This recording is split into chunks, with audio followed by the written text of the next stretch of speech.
ప్రజలకు గొప్ప శుభవార్త.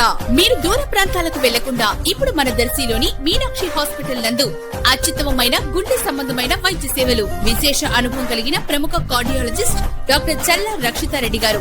మా వద్ద ECG, 2D echo scan, TMT, emergency heart attack injection సౌకర్యం కలదు. ఛాతి నొప్పి, గుండెదడ, ఆయాసం, పాదాల వాపు మరియు అన్ని రకాల గుండె సంబంధ వ్యాధులను అన్ని వేళలా చూడబడును. మీనాక్షి హాస్పిటల్, పొదిలిలోడు, దర్శి. దర్శి పట్టణంలో ఈ రోజు శుక్రవారం మధ్యాహ్నం 12 గంటలకే వేసవి ఎండ తీవ్రత ఎక్కువగా ఉంది. ప్రజల దాహార్తిని తీర్చేందుకై దర్శి నియోజకవర్గ TDP incharge doctor Gottipati Lakshmi, doctor Kadiyala Lalitha సాగర్ల ప్రోత్సాహంతో మున్సిపాలిటీ వారు ఏర్పాటు చేసిన కూలింగ్ వాటర్ చలివేంద్రముల వద్ద మంచినీటిని తాగుతున్న పిల్లలు, పెద్దలు గుంపులుగా కనిపిస్తుండడం గమనిస్తే ఎండ తీవ్రత ఏ స్థాయిలో ఉందో తెలియజేస్తుంది కదా.